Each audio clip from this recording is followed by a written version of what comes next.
Halo Benedict. Pulau yang memiliki patung tertinggi di Indonesia dan salah satu desa terindah yang meraih predikat desa terbersih di dunia, yaitu Desa Panglipuran. Tapi bukan berarti pulau ini benar-benar terang benderang.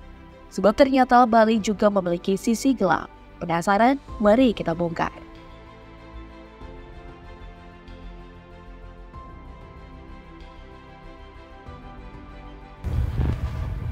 Di luar urusan pariwisata, sisi gelap warga Bali adalah adanya fenomena beling malu yang berarti hamil sebelum menikah yang kini terkesan lumrah.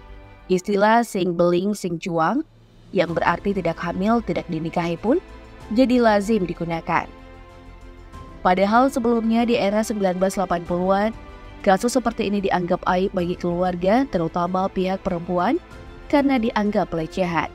Dan sebenarnya dalam ajaran Hindu, hubungan seks adalah sesuatu yang dianggap sakral dan suci menurut kitab, sehingga hanya boleh dilakukan jika sudah melalui proses pernikahan.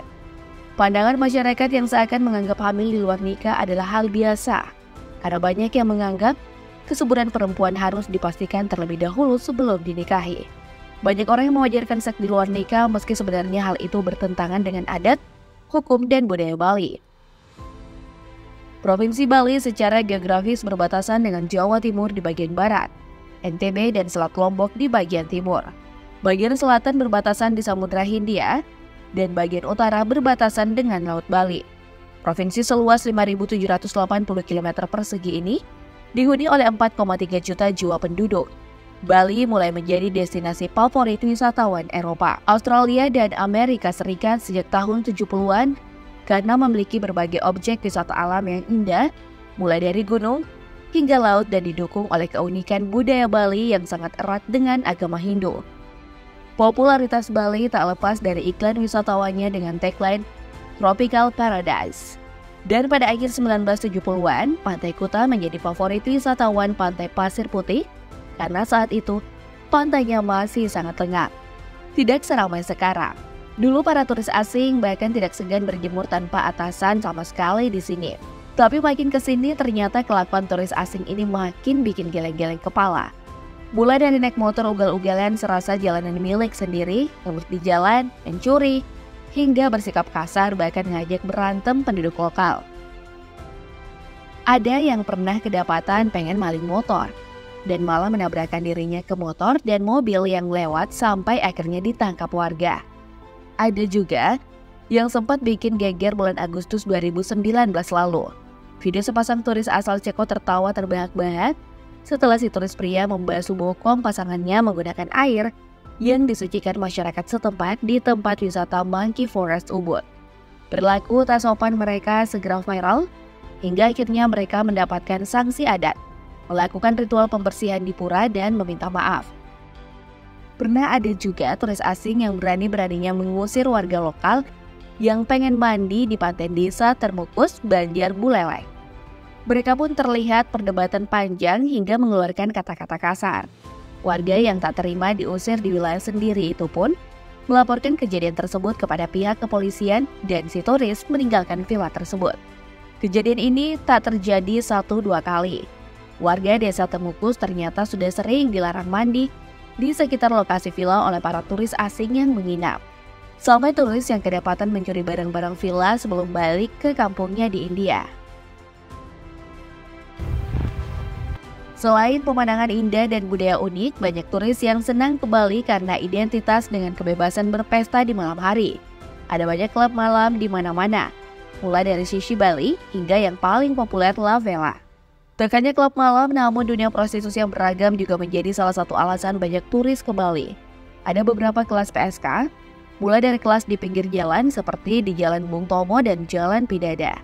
Lalu ada lokalisasi kelas bawah yang banyak beroperasi di Jalan Danau Tempe dan Padang Galaksanur. Ada juga yang konon sudah beroperasi sejak tahun 50-an di bungalow wisata di kawasan Jalan Danau Poso. Prostitusi di wilayah ini tarifnya lebih mahal. Lalu kelas klub malam, terutama di kawasan wisata Kuta, Legian, dan Seminyak. Mereka biasanya berbaur alias menyamar menjadi tamu klub dan mendapatkan klien, sehingga tarifnya juga lebih tinggi dan agak susah didapatkan karena nggak semua orang bisa melihat penyamarannya. Bahkan ada tempat prostitusi yang berkedok tempat hiburan malam. Ini merupakan kelas tertinggi karena biasanya para pekerja seks komersial ini sangat konsen untuk menjaga keamanan dan kesehatan dalam berhubungan. Mereka rutin memeriksakan diri di rumah sakit sebulan sekali. Ramainya Pulau Dewata berkat wisatawan membuat banyak orang dari luar berdatangan untuk mencari peruntungan lewat berbagai jenis usaha.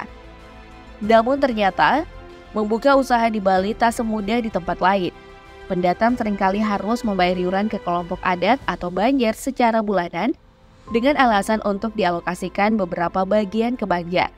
Kesannya sudah seperti setoran ke preman bagi para pendatang. Jadi, jika ingin membuat usaha, kamu harus mempertimbangkan ini. Soalnya pemasukan kamu jadi akan habis hanya untuk membayar jatah preman setiap bulannya. Sekarang kamu tahu kan, kenapa harga barang-barang di Bali cukup tinggi?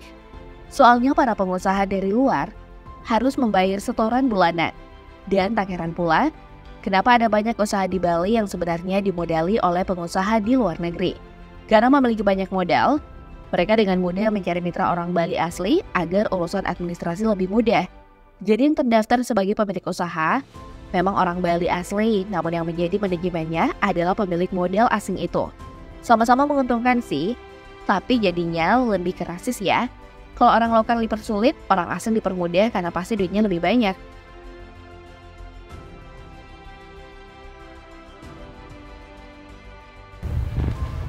Meski terkenal indah, pemandangan alamnya ternyata di Bali juga masih ada kawasan kumuhnya loh. Tepatnya di Tabanan dan Gianyar. Dilaporkan tahun 2020, kawasan kumuh di Tabanan masih berada di angka 116 hektar karena belum memenuhi 7 indikator, yaitu air minum, sanitasi, persampahan, jalan lingkungan, kepadatan perumahan, proteksi pemadam kebakaran, dan drainase. Sedangkan di Gianyar masih ada 6 desa yang belum memenuhi indikator, seperti kepadatan perumahan dan tidak tertatanya kawasan pemukiman.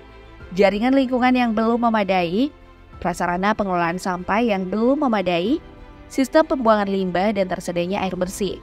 Dan ngomongin soal sampah nih, di Pantai Kuta yang terkenal itu cukup sering diserbu beragam jenis sampah, serta di beberapa pantai lainnya.